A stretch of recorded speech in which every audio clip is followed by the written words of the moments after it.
बच्चों, कैसे हैं आप? उम्मीद है कि आप कुशलतापूर्वक होंगे, सब कुछ सही चल रहा होगा। तो आज भी हम पिछली कक्षाओं की भांति आपके लिए एक नया विषय लेकर हाजिर हुए हैं।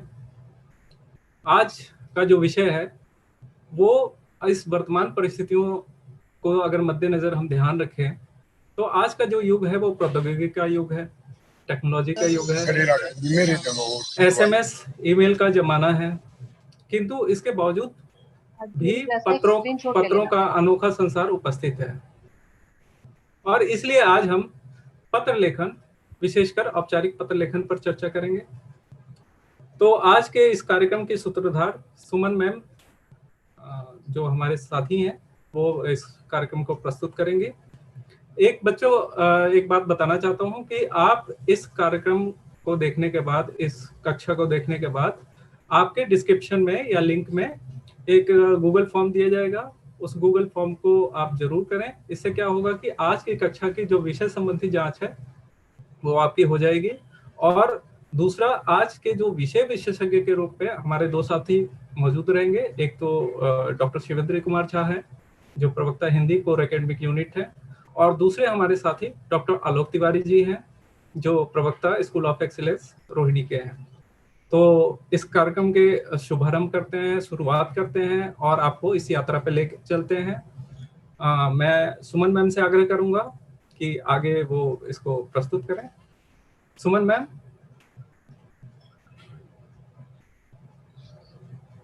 सुमन मैम। जी सर।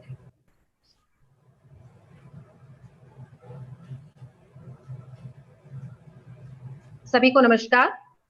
अपनी हिंदी की कक्षा में आप सबका स्वागत है। प्यारे बच्चों, आशा है आप सब स्वस्थ और सुरक्षित होंगे। तो पेन और पेपर लेकर तैयार हैं आप सब? बच्चों, चैट में अपने प्रश्न जरूर पूछना, क्योंकि हमारे साथी यूट्यूब पर आपके साथ हुए हैं, मौजूद हैं आपके प्रश्नों का उत्तर देने के लिए। और यदि कुछ प्रश्नों के उत्तर आपको अभी नहीं मिलते हैं, अगर ज्यादा प्रश्न हो जाते हैं, सभी प्रश्नों के उत्तर नहीं मिल पाते हैं, तो बाद में हम आपके प्रश्नों के उत्तर जरूर देंगे। तो शुरू करें। आज का हमारा विषय है पत्र लेखन, और इसमें हम आज सीखेंगे औपचारिक पत्र लेखन।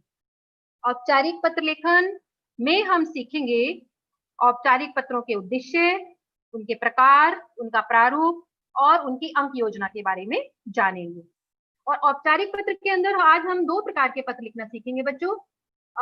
एक है नियुक्ति आवेदन पत्र और दूसरा है संपादक के नाम पत्र। हम इन दोनों पत्रों का पूरा प्रारूप और उनको लिखने का तरीका और उनका उदाहरण लिखकर देखेंगे कि हम कैसे लिखते हैं।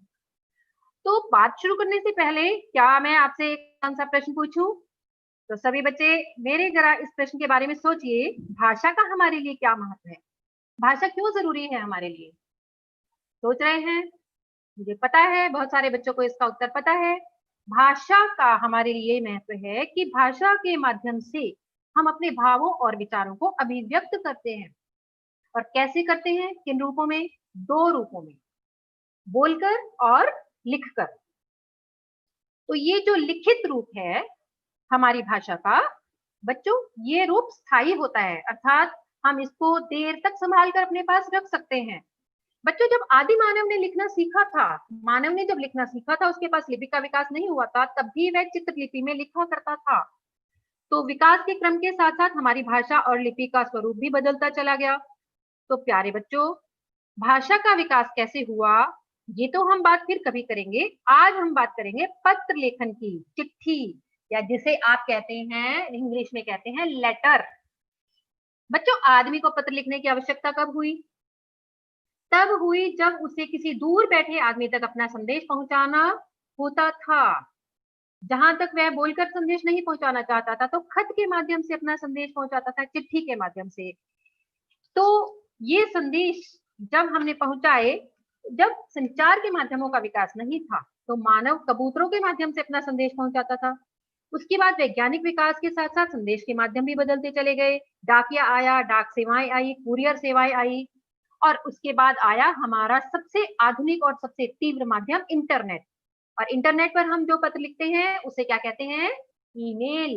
ये सबको पता होगा बच्चों को। तो बच्चों ये तो हुई पत्र लेखन के इतिहास और विकास की बातें। अब हम चलते हैं पत्रों के प्रकार। कितने प्रकार के पत्र होते हैं? 2 प्रकार के, अनौपचारिक पत्र और औपचारिक पत्र। अनौपचारिक पत्र वे होते हैं जिन्हें हम अपने निजी संबंधियों को या परिचितों को या परिवारजनों को लिखते हैं। इन पत्रों को लिखते समय हमारे ऊपर भाषा का, शब्द सीमा का या प्रारूप का कोई बंधन नहीं होता। हम स्वतंत्र होते हैं अपने मन के भावों को, अपने मन की बातों को व्यक्त करने के लिए। और दूसरे प्रकार के पत्र होते हैं औपचारिक पत्र। यही औपचारिक पत्र जो हम आज लिखना सीख रहे हैं। तो औपचारिक पत्रों के प्रकार ये देखिए कितने प्रकार के होते हैं। पहला, आवेदन पत्र। आवेदन पत्र भी 2 प्रकार के होते हैं, नियुक्ति आवेदन पत्र और प्रार्थना पत्र। नियुक्ति आवेदन पत्र बेटा वे होते हैं जब आप अपनी शिक्षा पूरी करने के बाद या कोई कोर्स करने के बाद जब आप कोई नौकरी प्राप्त करना चाहते हैं, नौकरी के लिए आवेदन करते हैं, तो उस समय आप विज्ञापन पढ़ते हैं अखबारों में और किसी भी विज्ञापन को पढ़कर आप अपनी एप्लीकेशन वहां पर भेजते हैं नौकरी पाने के लिए, अपना प्रार्थना पत्र भेजते हैं, उसी को हम नियुक्ति आवेदन पत्र कहते हैं। और प्रार्थना पत्र आप लिखते आए हैं इतने सालों से, अपने स्कूल से छुट्टी ली तो प्रधानाचार्य के नाम प्रार्थना पत्र लिखिए अवकाश के लिए, या अन्य कोई आपको मांग करनी है, आपको अपनी कोई जरूरत है तब प्रार्थना पत्र लिखिए, या हम किसी विभाग या किसी कंपनी से कोई सूचना मंगवाते हैं तब भी हम वहां पर प्रार्थना पत्र लिखते हैं। दूसरा है शिकायती पत्र। शिकायती पत्र भी होते हैं बच्चों जब हम किसी चीज की शिकायत, किसी अपनी समस्या की शिकायत करने के लिए किसी विभाग में पत्र भेजते हैं। जैसे बिजली की शिकायत के लिए बिजली विभाग को पत्र, पानी की सप्लाई की शिकायत के लिए जल विभाग को पत्र, या सड़कों के टूटा फूटा होने की, या अपने मोहल्ले में अपने क्षेत्र में सफाई की व्यवस्था के लिए शिकायती पत्र लिखेंगे। हम स्वास्थ्य अधिकारी को लिखते आए हैं, अब तक भी आप लोग बहुत सारे शिकायती पत्र। पूछताछ एवं समस्या मूलक प्रश्न पत्र भी होते हैं जिसमें हम किसी चीज की जानकारी या पूछताछ करते हैं किसी भी विभाग से या किसी भी कंपनी से। और संपादक के नाम पत्र बेटा वे होते हैं जो हम अपने समाचार पत्रों में भेजते हैं, वहां उसमें अपने विचार और अपने सुझाव प्रकाशित करवाने के लिए। तो ये हुए हमारे औपचारिक पत्रों के प्रकार। तो इन पत्रों में जो औपचारिक पत्र होते हैं उनकी भाषा औपचारिक होती है और अनौपचारिक पत्रों की भाषा अनौपचारिक होती है। इसमें क्या अंतर है अनौपचारिक और औपचारिक भाषा में, ये जानने के लिए हमें चलना है हिंदी की कक्षा में। तो चले हिंदी की कक्षा में। अरे आज तो हिंदी की कक्षा में बड़ा शोर शराबा है, बड़े जोश में बच्चे बातें कर रहे हैं। तो देखिए क्या बातें कर रहे हैं बच्चे। दोस्तों इस बार के टूर्नामेंट में हमारी टीम सबके पैर उखाड़ देगी। आज हमें एक अच्छा कोच मिल जाए और स्कूल में एक बास्केटबॉल का कोर्ट बन जाए, बस हमारे प्रिंसिपल सर इतनी सी कृपा कर दे तो बच्चों ये है बच्चों के बीच का अनौपचारिक संवाद, और इसकी भाषा भी अनौपचारिक ही कहलाएगी क्योंकि बच्चे अपनी आम बातचीत की भाषा में आपस में मित्रतापूर्ण बातें कर रहे हैं। इसके बाद कक्षा में आ गए सर, और सर ने कहा भाई क्या बातें हो रही हैं तुम लोगों के बीच में, हम भी तो जाने, कि जरा हमें भी बताओ किस चीज की चर्चा कर रहे थे। तो बच्चे ने कहा सर हम इस बात पर चर्चा कर रहे थे कि हमारे विद्यालय की बास्केटबॉल टीम इतनी सुदृढ़ है कि यदि हमें एक प्रशिक्षित कोच के साथ अभ्यास करने का अवसर मिल जाए और स्कूल में एक बास्केटबॉल कोर्ट बन जाए तो इस वर्ष के टूर्नामेंट में हम निश्चित ही विजयी होंगे। तो बच्चों देखा आपने, यह एक औपचारिक संवाद है टीचर और स्टूडेंट यानी शिक्षक और विद्यार्थी के बीच में, और इसकी भाषा में भी आपने अंतर देख लिया होगा। इसमें कुछ ऐसे शब्द आए हैं जो हमारी शुद्ध हिंदी के शब्द हैं, मानक शब्द कहलाते हैं, और एक शिष्टाचार पूर्ण भाषा है। तो जब भी हम अपने किसी आदरणीय व्यक्ति या किसी उच्च अधिकारी या किसी बड़े व्यक्ति से बात करते हैं तो हम एक औपचारिक भाषा का प्रयोग करते हैं। इसी औपचारिक भाषा का प्रयोग आज हम करेंगे अपने औपचारिक पत्रों के लेखन में। तो देखिए औपचारिक भाषा के अंदर ये सभी विशेषताएं होती हैं। तो आगे चलते हैं हम आज के विषय पर। औपचारिक पत्रों को लिखने की आवश्यकता क्या है, उनके उद्देश्य क्या है, क्यों लिखे जाते हैं। बच्चों जब हम लिखित रूप से कोई पत्र किसी विभाग में भेजते हैं या कोई शिकायत करते हैं या कोई भी हम किसी भी तरह का प्रार्थना पत्र भेजते हैं तो वह हमारा एक लिखित दस्तावेज बन जाता है, और ये लिखित दस्तावेज हमारा एक रिकॉर्ड के रूप में रखा जाता है।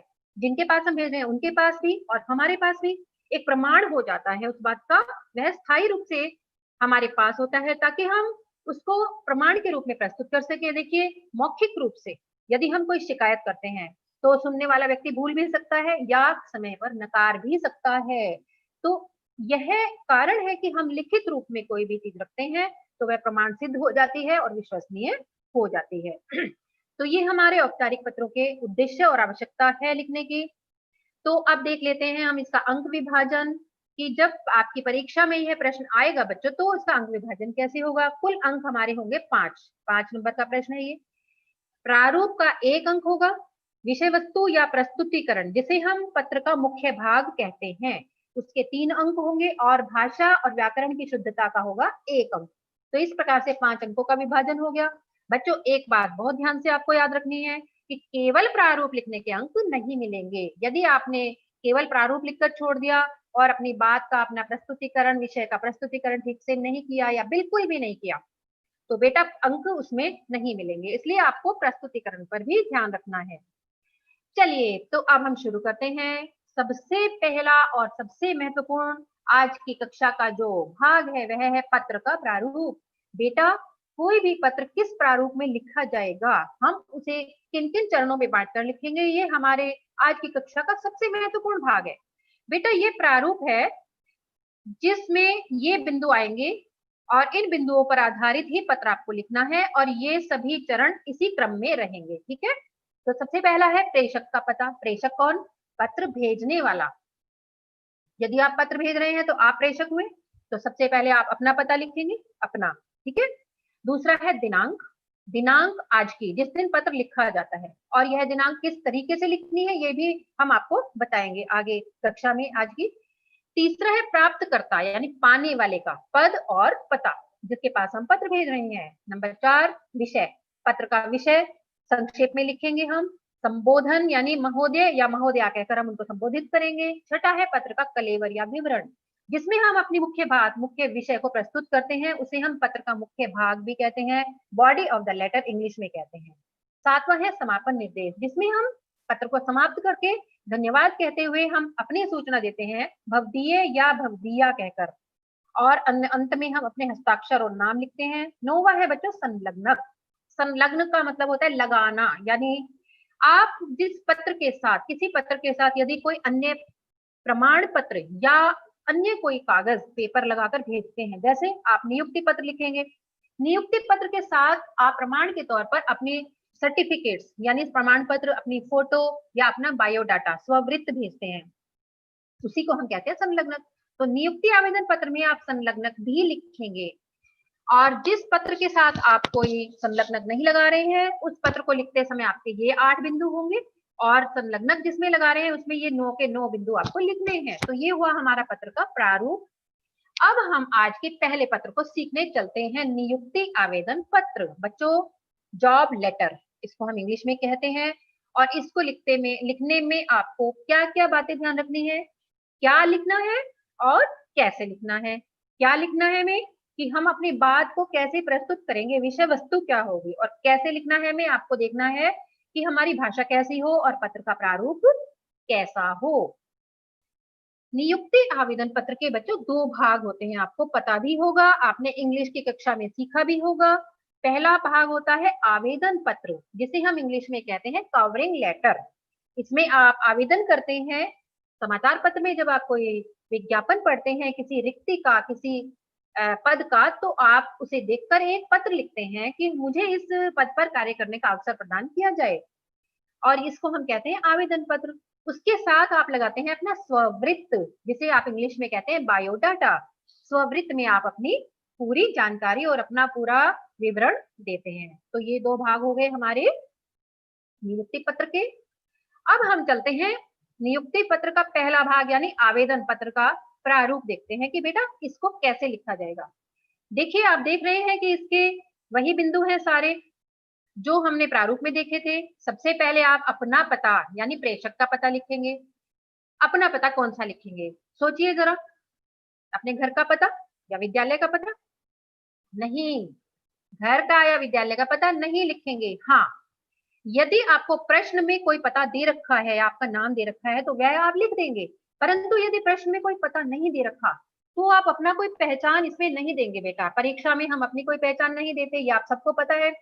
यहाँ पर आप केवल एक पता लिखेंगे, वह है परीक्षा भवन नई दिल्ली, यही हम सबका पता होगा। क्लियर?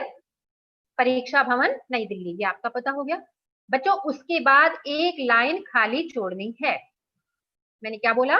एक पंक्ति खाली छोड़नी है। हर एक चरण के बीच में एक एक पंक्ति आपको खाली छोड़नी है, इस बात का आप ध्यान रखेंगे। दूसरा हमारा चरण आ गया दिनांक। दिनांक उस दिन की जिस दिन आप उस पत्र को लिख रहे हैं। तीसरा चरण है बच्चों जिसके पास आप पत्र भेज रहे हैं, यानी जिस पद के लिए आप आवेदन कर रहे हैं उसके अनुसार आप ये पद लिखेंगे। यानी यदि आप शिक्षक के पद के लिए आवेदन कर रहे हैं तो विद्यालय के प्रधानाचार्य को, यदि आप किसी समाचार पत्र में, किसी कंपनी में, किसी विभाग में आवेदन कर रहे हैं किसी पद के लिए तो प्रबंधक लिख सकते हैं, सचिव लिख सकते हैं, निदेशक लिख सकते हैं। और इनका पता लिखेंगे हम। इनका पता बेटा 3 पंक्तियों में होगा। 3 से 4 पंक्तियों में हम इस पते को लिख सकते हैं। 3 में कैसे होगा ये हम आपको पत्र लिखते समय बताएंगे। चौथा हमारा है विषय। जिस पद के लिए आप आवेदन कर रहे हैं उसका आप विषय लिखेंगे, और यह आपको अपने प्रश्न के भीतर मिल जाएगा लिखा हुआ। प्रश्न में से ले सकते हैं आराम से। शिक्षक के पद के लिए आवेदन, पत्रकार पद के लिए आवेदन, कंप्यूटर ऑपरेटर पद के लिए आवेदन, किसी भी पद के लिए आवेदन। 5वां है महोदय या महोदया, हमने उनको संबोधित कर दिया। छठा बेटा ये हमारे पत्र का मुख्य भाग हुआ। क्या हुआ? पत्र का मुख्य भाग यानी बॉडी ऑफ द लेटर। इसमें हम लिख रहे हैं कि मुझे उस पद पर कार्य करने का अवसर दिया जाए। तो जिस विज्ञापन को आपने जिस समाचार पत्र में पढ़ा है बेटा, उस समाचार पत्र का आपको नाम भी लिखना है। देखिए यहाँ हमने भारत टाइम्स लिखा है, आप कोई अन्य समाचार पत्र का नाम भी लिख सकते हैं। समाचार पत्र में भारत टाइम्स में दिनांक डैश को प्रकाशित, इस दिनांक में आप वो दिनांक लिखेंगे बेटा जिस तारीख को आपने वो विज्ञापन पढ़ा है। विज्ञापन से ज्ञात हुआ कि डैश में डैश के कुछ पद रिक्त हैं, तो ये जो खाली स्थान है इनमें भरने के लिए आपको अपने प्रश्न के भीतर से ही मैटर मिल जाएगा। राइट? मैं स्वयं को इस पद के उम्मीदवार के रूप में प्रस्तुत कर रही हूँ या रहा हूँ। मैं आपको आश्वस्त करती हूँ या करता हूँ कि यदि आप मुझे अवसर देंगे तो मैं अपना कार्य पूर्ण लगन, परिश्रम और निष्ठा से करूंगी या करूंगा। आशा है आप मेरे आवेदन पर ध्यानपूर्वक विचार करेंगे। मैं अपनी शैक्षिक योग्यताओं, कार्य अनुभव आदि विवरणों सहित अपना स्ववृत्त संलग्न कर रही हूँ या रहा। स्ववृत्त संलग्न करना है ना, तो हम यहीं पर लिख देते हैं। तो बेटा इन शब्दों के माध्यम से आपने अपने नियोक्ता को एक आश्वासन दे दिया कि आप उस पद पर अच्छी तरह से कार्य करेंगे। तो ये आपका एक प्रार्थना पत्र जैसे कि आपका कवरिंग लेटर हो गया। इसमें आपने पूरी डिटेल लिख दी। अंत में आप लिखेंगे भवदीय या भवदीया। भवदीया कौन लिखेगा? लड़कियां। ये एक स्त्रीलिंग शब्द है और भवदीय लड़के लिखेंगे। बेटा एक बात का ध्यान और रखेंगे आप लोग कि भवदीय के साथ आपका शब्द नहीं लगाना। हम जब पेपर चेक करते हैं आप लोगों के तो आप ये गलतियां कुछ कर देते हैं बच्चों। आपके दिमाग में ये होता है कि आपका शब्द लगाना होगा। देखिए भवदीय शब्द जो है वह एक तत्सम शब्द है, संस्कृत से लिया गया शब्द है, और अपने आप में ही इसका अर्थ क्या होता है? आपका। तो इसके साथ दूसरे दूसरे तौर से आपका शब्द लगाने की आवश्यकता नहीं है। आप खाली भवदीय लिखकर छोड़िए, ठीक है? और नीचे लिखेंगे क ख ग। उसके बाद संलग्नक। संलग्नक में आपने क्या क्या लगाया इस पत्र के साथ वो लिख देंगे। शैक्षिक तथा अन्य प्रमाण पत्रों की प्रतिलिपियां यानी फोटोकॉपीज, पासपोर्ट आकार की फोटो और एक स्ववृत्त यानी अपना बायोडाटा। तो बच्चों एक बात का ध्यान और रखना है, सभी चरण जो भी आप शुरू करेंगे लिखना आपको अपने पत्र पृष्ठ के बाएं हाथ की तरफ लिखने हैं। ये बात क्लियर हुई? बाएं हाथ की तरफ यानी लेफ्ट साइड में लिखने हैं। आपको दाएं हाथ की तरफ कोई भी चरण लिखना प्रारंभ नहीं करना। Is that clear? अब हम आगे चलते हैं कि हम इसके साथ जो अपना स्ववृत्त लगाएंगे बेटा। स्ववृत्त का मतलब होता है स्वयं का ब्यौरा, यानी आवेदन पत्र के साथ भेजा जाने वाला एक बना बनाया प्रारूप। बना बनाया मैं इसलिए कह रही हूँ कि कोई और नहीं बनाएगा इसको, आप ही बनाएंगे, लेकिन आप इसको बनाकर रख सकते हैं। जरूरी नहीं कि जब आप आवेदन पत्र लिख रहे हैं तभी आपको बैठकर बनाना है। आप इसको तैयार करके रखो। इसमें आपकी सारी सूचनाएं और अपनी शैक्षणिक और व्यावसायिक योग्यताओं का विवरण होगा। तो देखते हैं कि स्ववृत्त का प्रारूप कैसे होगा।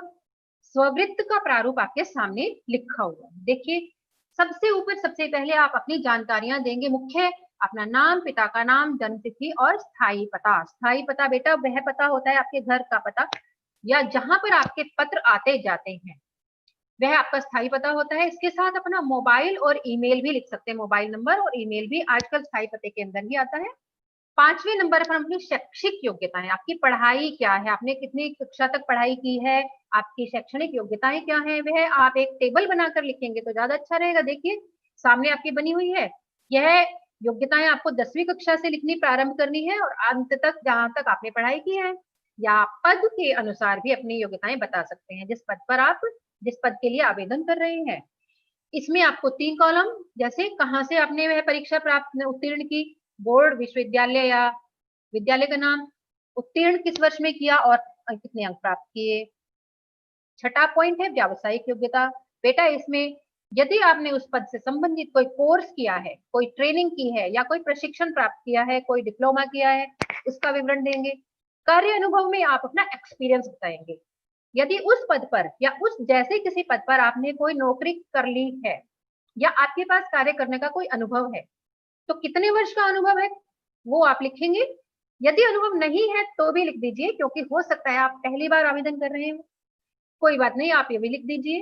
अन्य रुचियों में आप लिखेंगे अपनी हॉबीज, यानी खाली समय में आप क्या करना पसंद करते हैं। देखिए बेटा इसमें लिखने का, अपनी रुचियां लिखने का तात्पर्य यह है कि नियोक्ता को आपके व्यक्तित्व के बारे में पता लगता है कि आप किस तरह की रुचि के व्यक्ति हैं, किस तरह के कार्य करना पसंद करते हैं, आपके टेस्ट क्या है। भाषा ज्ञान में आप वे भाषाएं लिखेंगे जिन्हें आप अच्छी तरह लिख, बोल और पढ़ सकते हैं। और संपर्क में ऐसे 2 व्यक्तियों के नाम लिखने हैं जो किसी जिम्मेदार पद पर कार्य कर रहे हैं और आपको अच्छी तरह जानते हैं, क्योंकि वे आपका जो आपने अपनी सूचनाएं अपने बारे में दी है उसको प्रमाणित कर सकते हैं कि ये सूचनाएं सब सही हैं। दिनांक लिखेंगे नीचे आज की, जिस दिन आप उस पत्र को भेज रहे हैं, और अपने हस्ताक्षर कर देंगे। तो ये हुआ स्ववृत्त का स्ववृत्त का जो प्रारूप था। अब हम देखते हैं एक पत्र लिखकर कि हम कैसे आवेदन पत्र लिखेंगे। बेटा आपके सामने ये जो प्रश्न आया है ये पिछली बोर्ड की परीक्षाओं में प्रश्न आया हुआ प्रश्न है।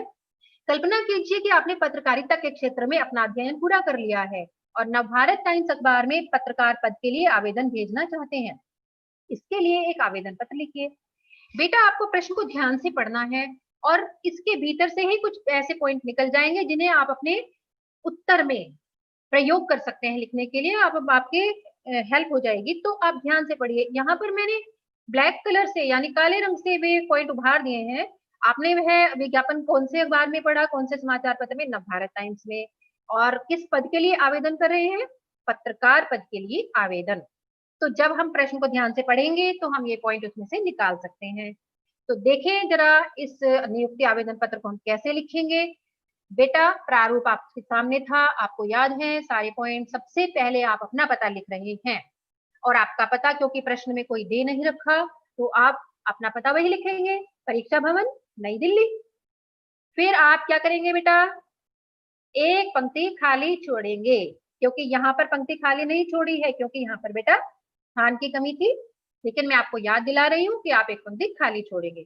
दूसरा पॉइंट हमने लिख दिया दिनांक। अब आप देख लीजिए दिनांक कैसे लिखनी है आपको।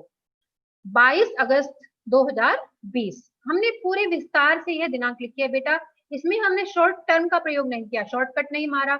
22/5/20, कुछ बच्चे ऐसे भी लिखते हैं, नहीं नहीं सॉरी 22/8/20 ये हम नहीं लिखेंगे।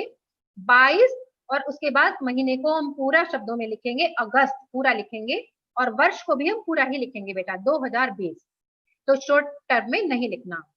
तीसरा, एक पंक्ति खाली छोड़कर हम लिखेंगे प्रति। प्रति बेटा, प्रति का मतलब क्या है, जैसे हम पहले सेवा में लिखा करते थे, अब सेवा में लिखने का प्रचलन नहीं है।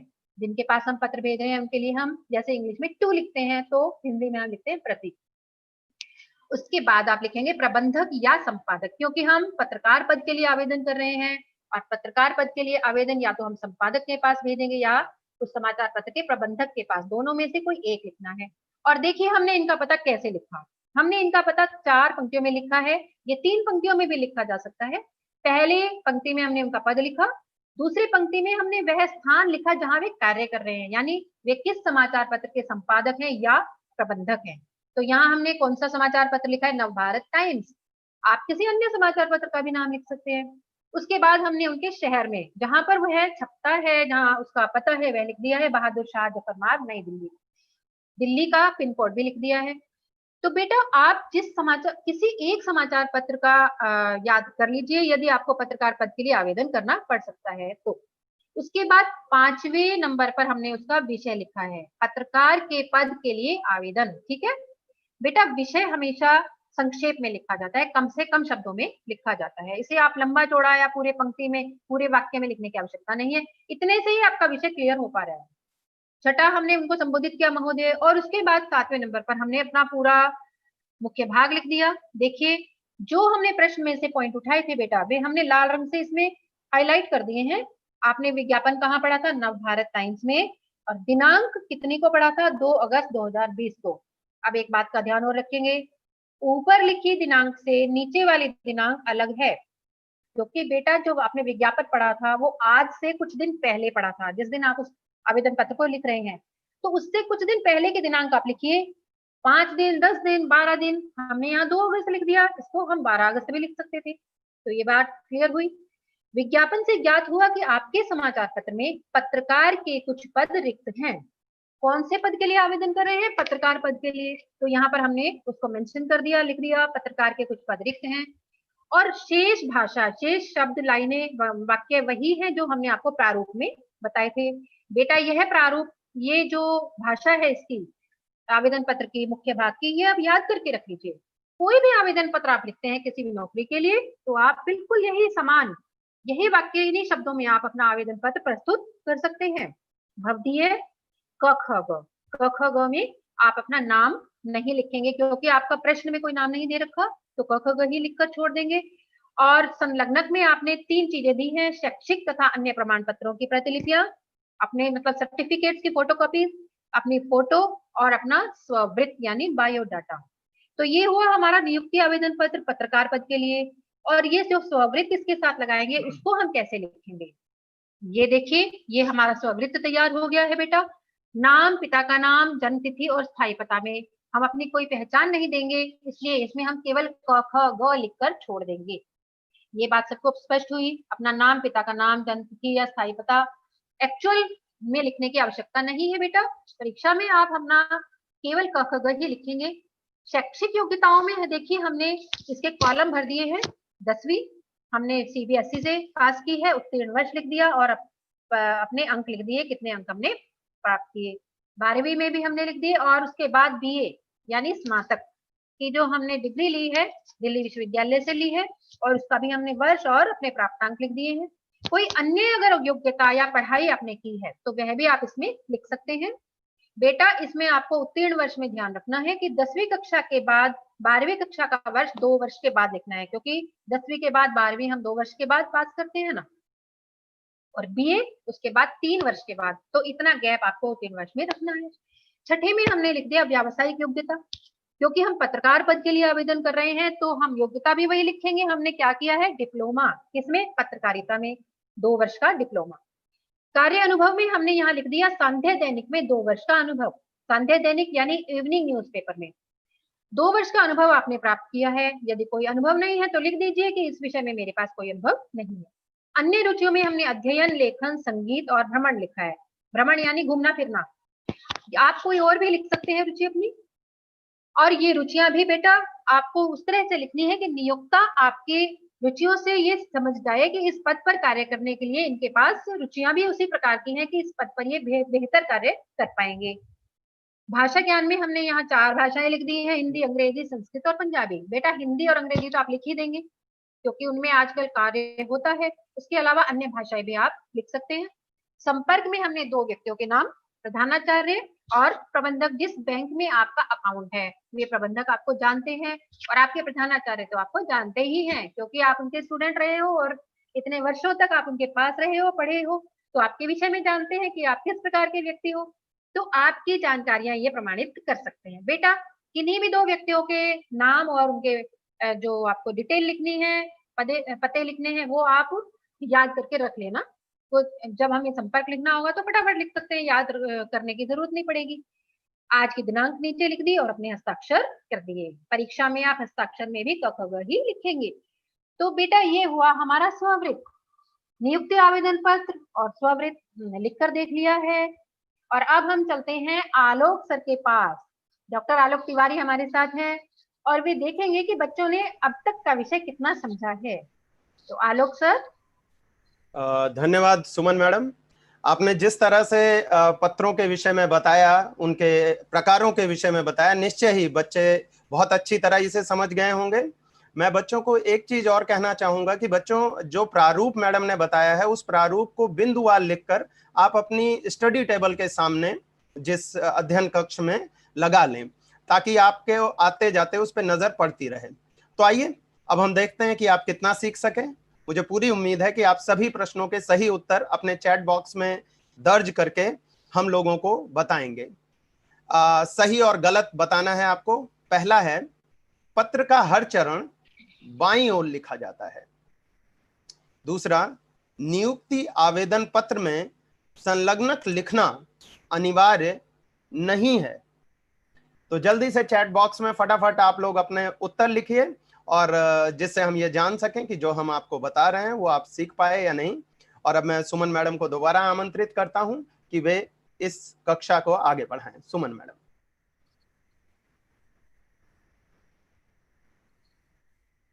तो बेटा आगे चलते हैं।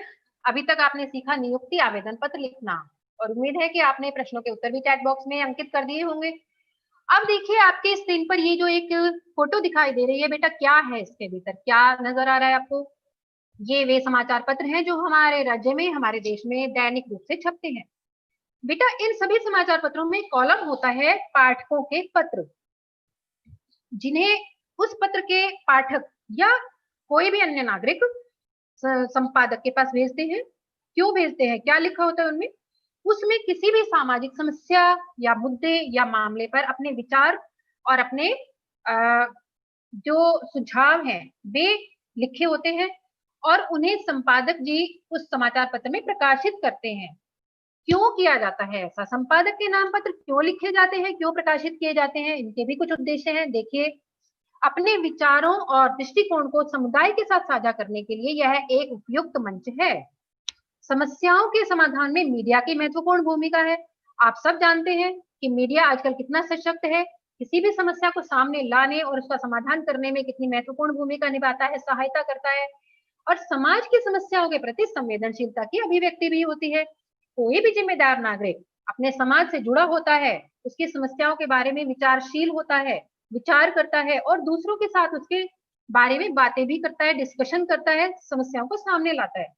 जैसे तेज मांझी से खतरा, कोविड से बचाव, स्वच्छता, ये आपके सामने तीन। बेटा ये इस तरह के विषय हैं जो हमारे वर्तमान आज के जीवन से बड़ी गहराई से जुड़े हुए हैं, जिनका प्रभाव हमारे जीवन पर पड़ता है। इसी प्रकार के कुछ विषयों पर हम अपने विचार और अपने सुझाव साझा कर सकते हैं, और संपादक जी को भेजकर, संपादक के नाम पत्र लिखकर हम उन्हें किसी भी समाचार पत्र में प्रकाशित करवा सकते हैं। तो देखिए, संपादक के नाम पत्र लिखते समय भी हमें दो चीजों का ही ध्यान रखना है, क्या लिखना है और कैसे लिखना है। तो सबसे पहले हम देख लेते हैं प्रारूप। प्रारूप बेटा वही होगा जो पिछले पत्र का था, वही पॉइंट है सारे।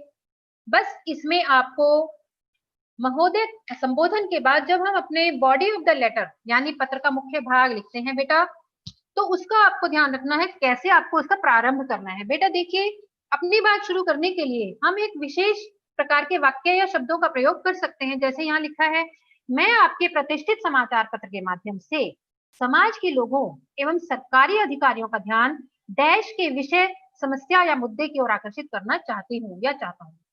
बस आप बिल्कुल यही लाइन, यही वाक्य, इसी तरह का की पंक्ति आप अपने बात को शुरू करने के लिए लिख सकते हैं। और विषय में क्या लिखेंगे ये आपको अपने प्रश्न में मिल जाएगा। इसके बाद जो आप समस्या रखेंगे या जिस मुद्दे पर आप अपनी बात रख रहे हैं, उसे हम 3 अनुच्छेदों में बांटकर लिखेंगे। 3 अनुच्छेदों में कैसे लिखेंगे? पहले अनुच्छेद में हम उस समस्या का वर्णन कर देंगे कि हमारी समस्या क्या है, यानी मुद्दा किस मामले पर या किस विषय पर हम उस बात को, अपनी बातों को रखने जा रहे हैं, बस उसके बारे में लिख देंगे संक्षेप में। द्वितीय अनुच्छेद बेटा जो है वो हमारा मुख्य अनुच्छेद है और सबसे ज्यादा विस्तृत है, जिसमें आप उस समस्या का स्वरूप बताएंगे कि समाज में वह समस्या कैसे फैली हुई है, समाज को कैसे प्रभावित कर रही है, और अपने कुछ सुझाव भी उसमें दे सकते हैं कि समस्या के समाधान के बारे में मैं ये सोचता हूँ या सोचती हूँ। तृतीय अनुच्छेद में आप संक्षेप में अपना निष्कर्ष या अपना आभार या अनुरोध करेंगे कि संपादक आपके इस पत्र को, इस विचारों को, आपके सुझावों को अपने समाचार पत्र में प्रकाशित करें या स्थान दें। ताकि वे दूसरे लोगों तक पहुंच सकें। तो इस प्रकार से हमारा पत्र का मुख्य भाग या बॉडी ऑफ द लेटर कैसे बटा 3 अनुच्छेदों में। उसके बाद धन्यवाद करना ना भूलें और भवदीय या भवदिया लिखकर अपना नाम यानी अपना हस्ताक्षर और परीक्षा में क ख ग। तो इस प्रकार से ये हुआ हमारे संपादक के नाम पत्र और सभी चरण आप लिखेंगे उल्टे हाथ की तरफ, बाएं हाथ की तरफ यानी left side of the page. अब देखिए एक प्रश्न हमारे सामने आ गया है और हम एक पत्र लिखकर देखेंगे। स्कूल जाने की उम्र में बच्चों को काम करते हुए देखकर, यानी वे बच्चे जो स्कूल जाने की उम्र के बच्चे हैं उन्हें काम करते हुए देखकर और भीख मांगते हुए देखकर आपको कैसा लगता है? अपने विचारों को किसी प्रतिष्ठित दैनिक समाचार पत्र के संपादक को पत्र लिखकर व्यक्त कीजिए। बेटा ये जो विषय है ये एक बहुत ज्वलंत विषय है और बड़ी ही गंभीर समस्या है। ये देखिए इस तरह के कुछ दृश्य हम सबको अपने दैनिक जीवन में देखने के लिए मिलता है। स्थान स्थान पर किसी ढाबे पर छोटे छोटे बच्चे कार्य कर रहे हैं, सड़कों पर मेहनत मजदूरी कर रहे हैं या भीख मांग रहे हैं चौराहों पर, सड़कों पर। तो बच्चों ये एक बहुत ही गंभीर विषय है और इस विषय पर हम अपना सुझाव और अपने विचार व्यक्त करना चाहते हैं और लोगों तक भी पहुंचाना चाहते हैं, सरकारी अधिकारियों, सरकार तक अपने विचार पहुंचाना चाहते हैं। तो हमें क्या करना पड़ेगा? संपादक के नाम पत्र लिखना होगा।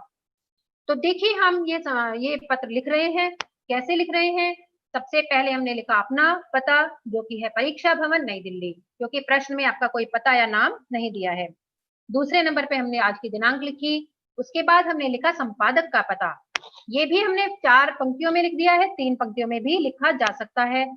देखिए बेटा संपादक के नाम पत्र आप जब भी लिखेंगे तो किसी समाचार पत्र के संपादक को ही लिखेंगे। तो आप ऐसा कर सकते हैं, किसी एक समाचार पत्र का नाम और पता याद करके रख लीजिए, रट के रख लीजिए। यहाँ तो नवभारत टाइम्स लिखा है, आप किसी अन्य समाचार पत्र का भी लिख सकते हैं। तो नवभारत टाइम्स का पता क्या है? बहादुर शाह जफर मार्ग नई दिल्ली 1111110001 पिन कोड। तो बेटा ये हुआ समाचार पत्र का पता और संपादक जी का पता हमने पूरा लिख दिया है यहाँ पर। उसके बाद हमने लिखा विषय बाल श्रम एवं भिक्षावृत्ति के संबंध में। हमारा विषय क्या है? बाल श्रम यानी बालकों के, बच्चों के द्वारा किया गया श्रम, मेहनत मजदूरी और भिक्षावृत्ति।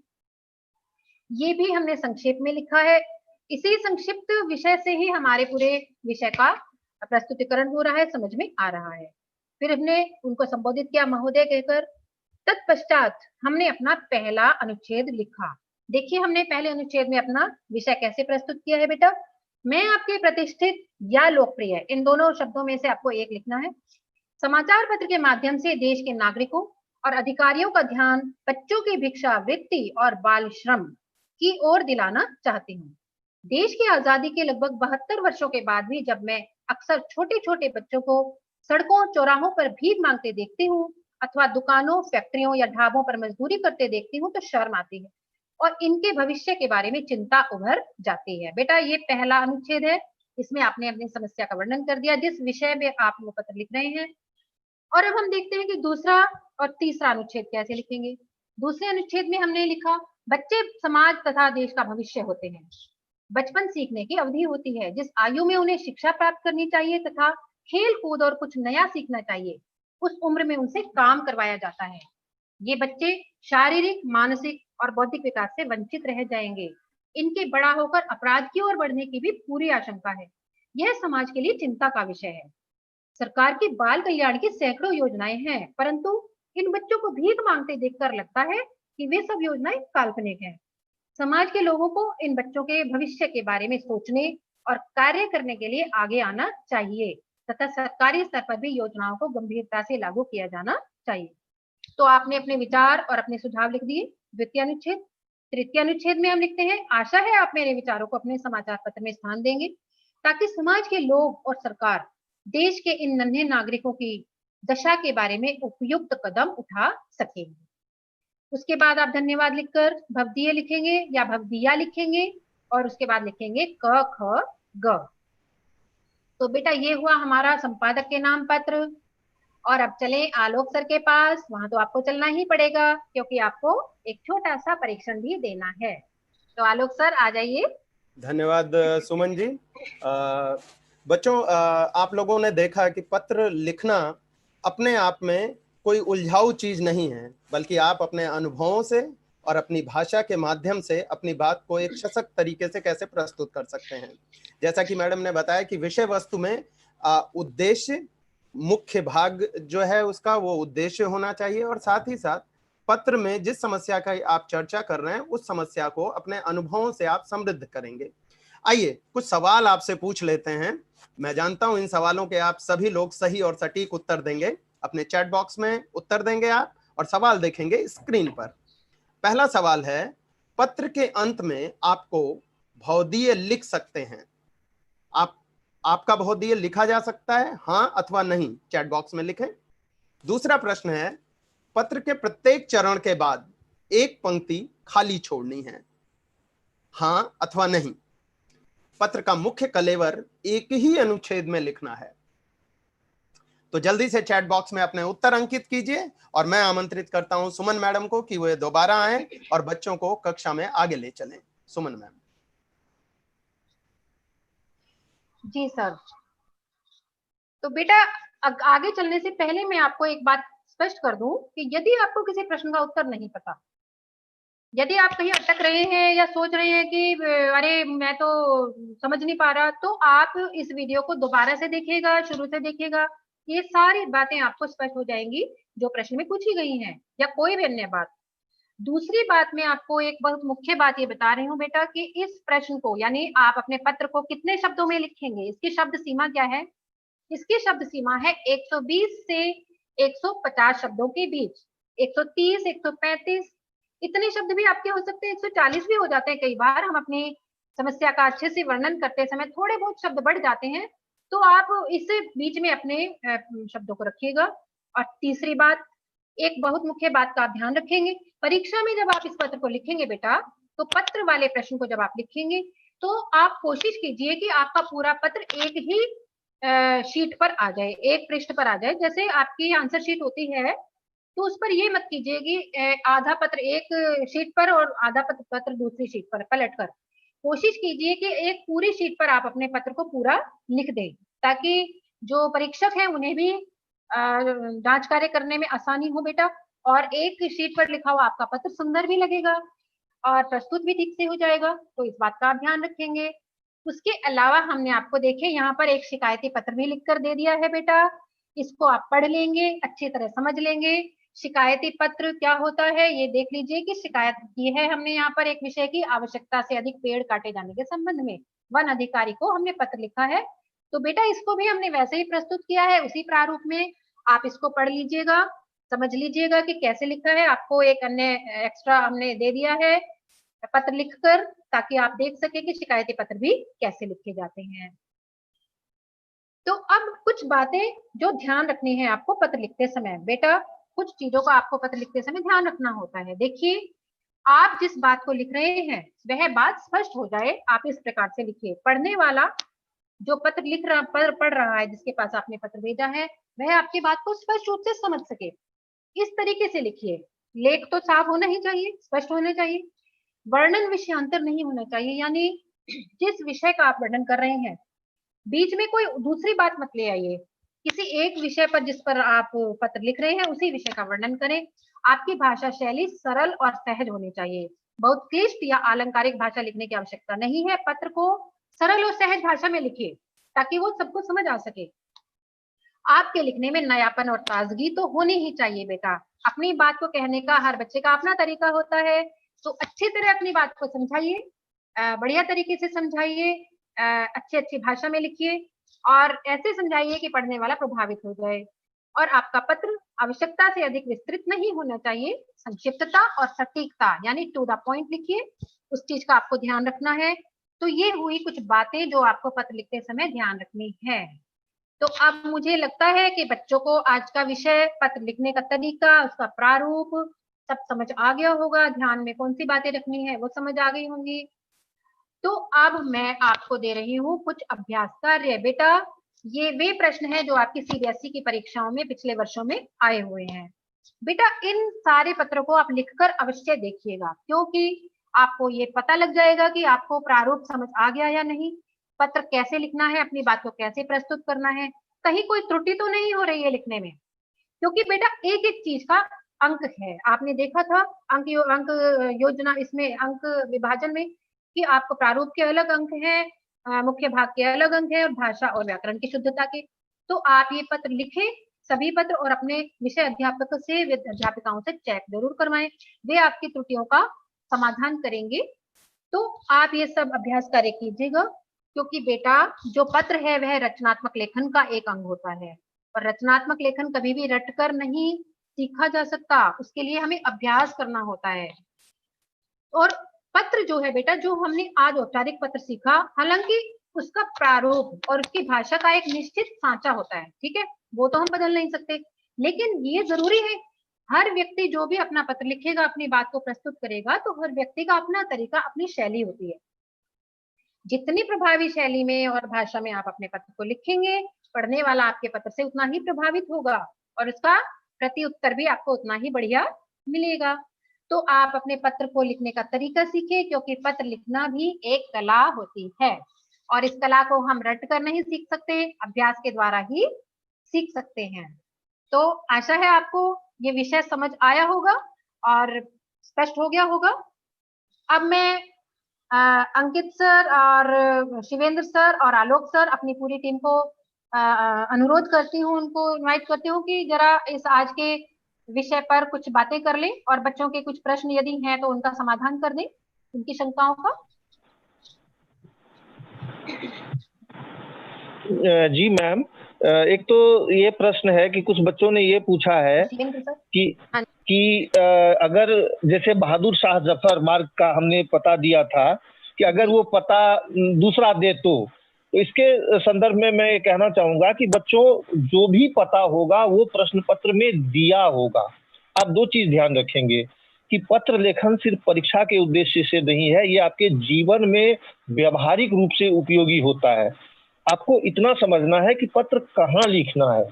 आपको मैम ने बताया वो ये था कि अगर आप परीक्षा के संदर्भ में परीक्षा के दौरान पत्र लिख रहे हैं तब उसमें परीक्षा भवन लिखेंगे, अगर वास्तविक में कहीं लिख रहे हैं तो अपना वास्तविक पता देंगे। एक दूसरा प्रश्न था कि क्या स्ववृत्त में हम अपना पता देंगे, तो जैसा बच्चों पहले प्रश्न से ही ये जुड़ा हुआ है कि स्ववृत्त में भी आपको वही पता देना है जो प्रश्न पत्र में दिया हुआ है, और ये एक संकेत मात्र होता है। आप अपनी ओरिजिनल डिग्री भी ना लिखें, उसमें जो भी लिखना है वो उसी पात्र के क्रम में, उसी चरित्र के क्रम में लिखना है, उसके नाम से लिखना है जो प्रश्न पत्र में दिया हुआ है। तो ये दो इस तरह के प्रश्न बहुत अधिक थे, इसीलिए मैंने दो को लिया। और अंकित जी कुछ कहना चाहेंगे? अंकित जी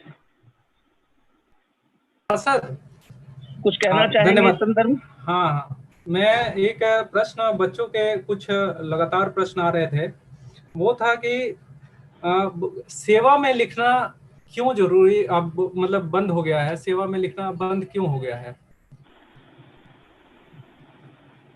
तो इसका उत्तर मैं यही देना चाहूंगा कि ये जो सेवा में है कि जब हम किसी कार्यालय में पत्र लिखते हैं, तो सेवा में जब हम लिखते थे तो उस समय एक क्या कहते हैं कि एक बू आती थी कि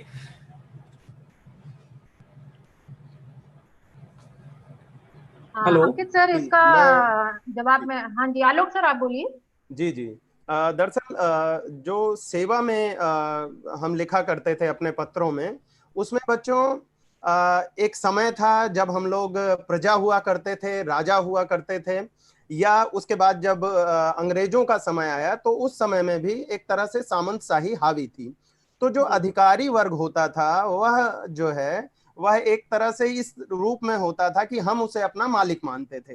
लेकिन आज के समय में सभी लोग जन सेवक हैं, जो भी सरकारी अमला है, तो उनसे बराबरी के स्तर पर हम बात करते हैं, और पत्र में भी हम इसी तरह प्रस्तुत करते हैं। यहाँ हम ध्यान देंगे कि जब हम अपने प्रधानाचार्य से बात करते हैं तो उसके लिए जरूर अंत में आपका आज्ञाकारी और इस तरह के शब्दों का इस्तेमाल करते हैं, या अनौपचारिक पत्रों में हम इस्तेमाल करते हैं। लेकिन औपचारिक पत्र में हम जिससे भी बात करते हैं उससे एक औपचारिक बात होती है, उसमें कोई किसी दूसरे पे अनुग्रह नहीं कर रहा होता है, कृपा नहीं कर रहा होता है, बल्कि अपनी आवश्यकताओं के अनुसार ही आपको नियुक्ति मिलती है, या आप जिस तरह से अपने पत्र को प्रस्तुत करते हैं, अगर समाचार पत्र संपादक को लगता है कि ये उपयोगी है लोगों के लिए, तो वो उसे छापता है।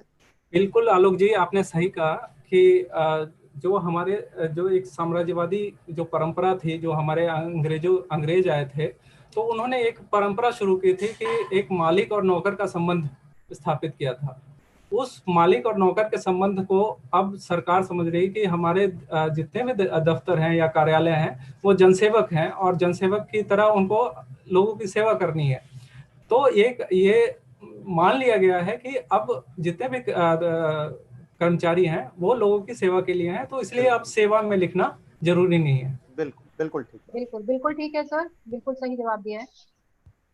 अन्य कोई प्रश्न है सर? शिवेंद्र सर? नहीं मैम, यही सब मूल प्रश्न था। एक बच्चे ने पूछा है कि सर, वो जो निवेदन किया है कि होम साइंस के भी क्लासेस शुरू किए जाए, तो सभी बच्चों को हम ये कहते हैं कि जल्दी ही आपके कुछ और नए सब्जेक्ट, जिसमें होम साइंस है, साइकोलॉजी है, फिजिकल एजुकेशन है, और भी कई सब्जेक्ट के क्लासेस शिक्षा निदेशालय शुरू करने जा रही है। जैसे ही तैयारी होगी आपको स्कूल के माध्यम से सूचना मिल जाएगी। और बहुत बहुत सबका धन्यवाद, बहुत अच्छी क्लास थी मैम। बच्चों ने बड़ा अप्रिशिएट किया है, मैं देख रहा हूँ यूट्यूब पर कि सबने बड़ा वार्म वेलकम किया है इस प्रेजेंटेशन को। तो सबका बहुत बहुत धन्यवाद, विशेष करके मैडम का। हाँ जी, एक बात मैं कहना चाहूंगी बच्चों से, बेटा आपको जो भी अभ्यास कार्य कक्षाओं के बाद दिया जा रहा है, वह आप लोगों के लिए बहुत काम की चीज है। और जब हम विद्यालय में मिला करते थे नियमित रूप से, तब तो हम कक्षा में करवा लेते थे, आपका होमवर्क चेक भी हो जाता था। लेकिन क्योंकि अब विद्यार्थियों और शिक्षकों का संपर्क नहीं हो पा रहा है बेटा, तो आपको ये अभ्यास कार्य कर लेना चाहिए, ताकि आपके साथ साथ रिवीजन होती जाए। आप 12वीं कक्षा के बच्चे हैं, इस वर्ष के अंत में आपको परीक्षा देनी है, तो बेटा ये अभ्यास कार्य यदि आप छोड़ देंगे तो आपका एक बहुत ही कीमती समय भी निकल जाएगा और बहुत जरूरी पुनरावृत्ति भी रह जाएगी। तो आप यदि साथ साथ करते जाएंगे तो आपके लिए बहुत ही सहायक रहेगा। हाँ जी सुमन मैम, एक छोटा सा प्रश्न है, और ये मैक्सिमम बच्चों ने पूछा है कि वर्ड लिमिट यानी शब्द सीमा क्या रखी जाए पत्र की? मैंने बता दिया है बच्चों, मैंने अभी बताया था कि आपकी शब्द सीमा 120 से 150 शब्दों के बीच हो सकती है। वह 130 भी हो सकती है, 135, 140 तक आप जितना भी रख लेंगे। मतलब आपको मिनिमम 120 शब्द और मैक्सिमम 150 तक आप पहुंचा सकते हैं। 120 से कम ना हो, मतलब बहुत संक्षेप में भी ना हो, और 150 से ज्यादा बहुत अधिक विस्तार में भी ना हो। तो आपको इस बात का ध्यान रखना है। तो ठीक है बच्चों, आपके प्रश्नों के जवाब मिल गए आपको। और अब मैं अपनी पूरी टीम की तरफ से अपने जो हमारे टेक्निकल टीम हमारे साथ जुड़ी हुई है, जिनके सौजन्य से आपके सामने ये आप तक क्लास पहुंची है, मैं उनका हार्दिक धन्यवाद करती हूँ। और शिक्षा निदेशालय का और शिक्षा निदेशालय के जो भी हमारे अधिकारी हमारे साथ जुड़े हुए हैं, जिन्होंने यह बच्चों तक उनके एक शिक्षा के का एक माध्यम बना दिया है और हम लोगों को बच्चों तक पहुंचाने के लिए हमारी सहायता की है, उन सब का हार्दिक धन्यवाद करती हूँ।